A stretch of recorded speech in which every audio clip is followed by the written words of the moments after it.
Hello again.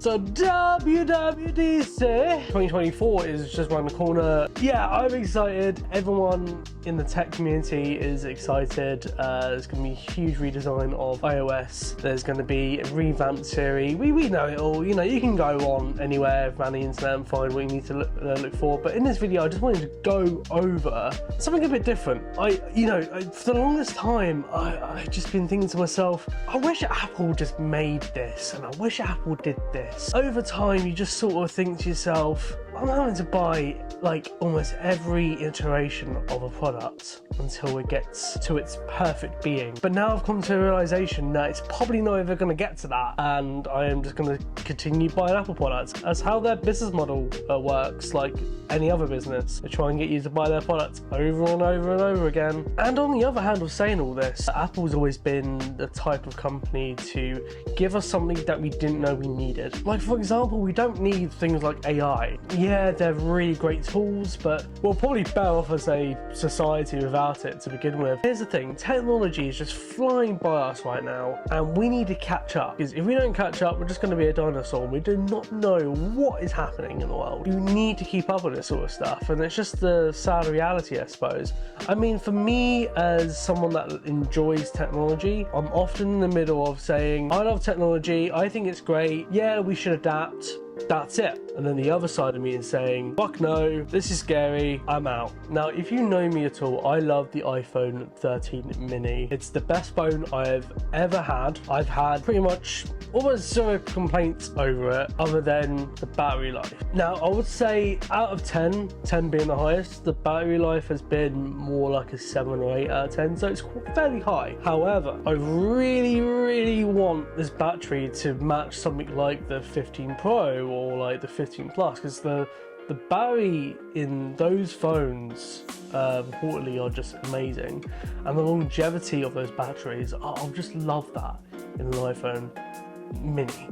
So the product that I just wish was available at Apple right now would be a new iPhone 15 Pro Mini, or like a 16 Pro Mini. It has the Pro cameras, has the amazing display that's very bright. That's all I want in a smartphone. I think that's what we all sort of want. We want really great cameras and we want great battery life. I ask for nothing more. I do not want a big phone. I have been so against big phones, and the fact that Apple is increasing the screen size in this latest iPhone generation, yeah, I can't keep up with it. I really wish they bring back the smaller phones, but it looks like they're not going to do that because the market share is so small. I kind of get it, but I kind of don't. Why do you want basically a tablet, or as you call it, a phablet, size phone in your pocket? Okay, so that aside, the next Apple products that I really would like to see, and this might tip off a few people because they'll probably be thinking, why would you want this? But it's a MacBook Air with a fan. I have the M1 MacBook Air. It's great, it's lovely, does the majority of my work that I do on it very well. I have barely any complaints compared to the MacBook that I had before, and that was a MacBook Pro from mid 2012, so fairly old.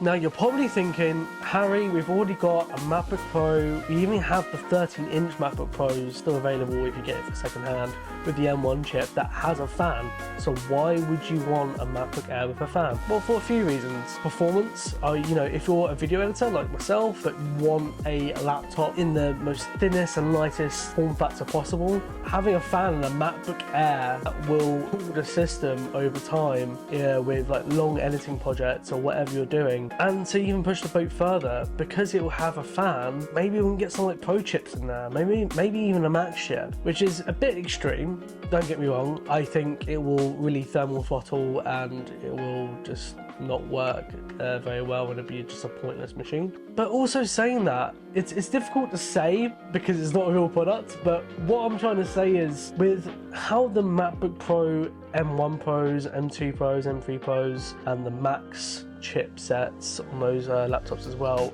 have come out over the years, it's shown that the fans don't turn on so much, or you can barely hear the fans as it is. Just makes me wonder, is Apple really capable of delivering a machine like a MacBook Air with a fan that has Pro chips inside them? I think the answer is yes, I think they can. I would also like, you know, a HDMI port on a MacBook Air, that'd be great. Maybe a few extra ports, and also Face ID in the notch. I think that'd be so cool. I think the downside out of all of that would be the battery life. If you're having a smaller chassis, I think ultimately the battery life is just going to take a bit of a hit.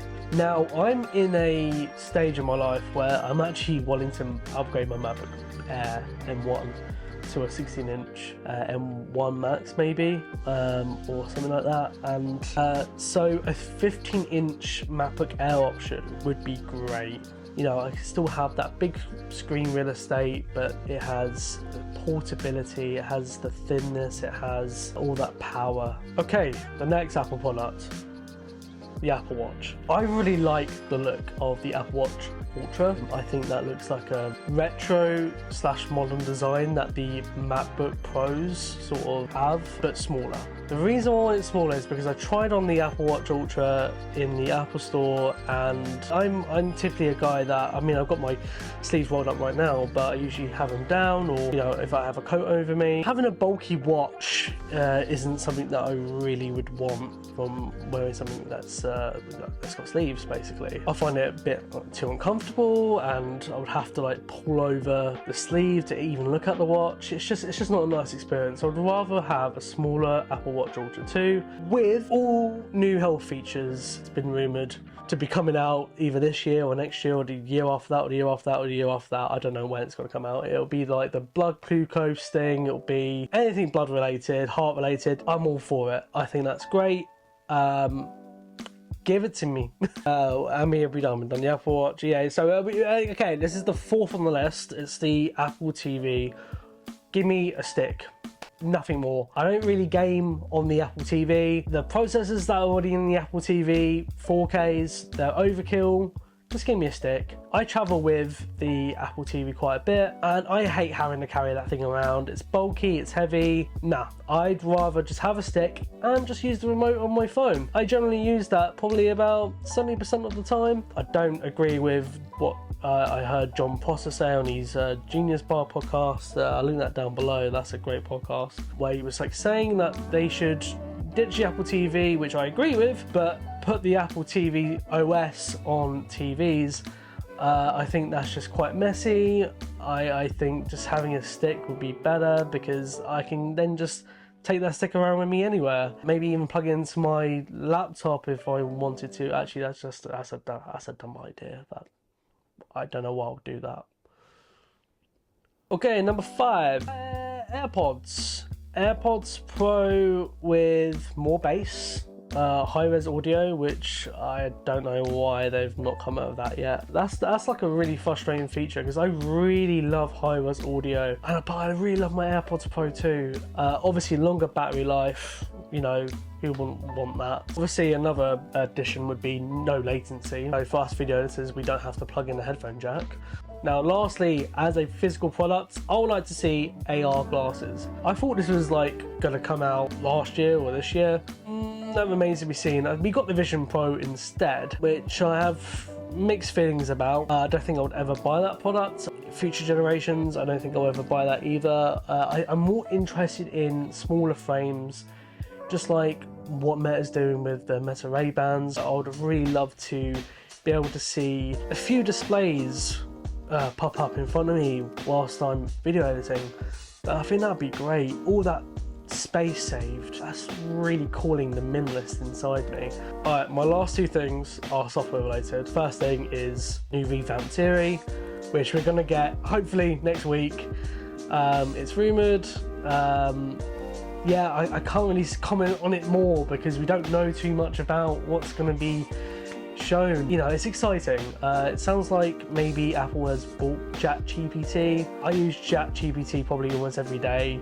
Yeah, I'm excited. The thing that I sort of just want most is things to be connected in a faster way. Like, I don't know how to explain it. Like when I, for example, want to AirPlay to a certain device, move music to another device, I want that to be a faster sort of like flow.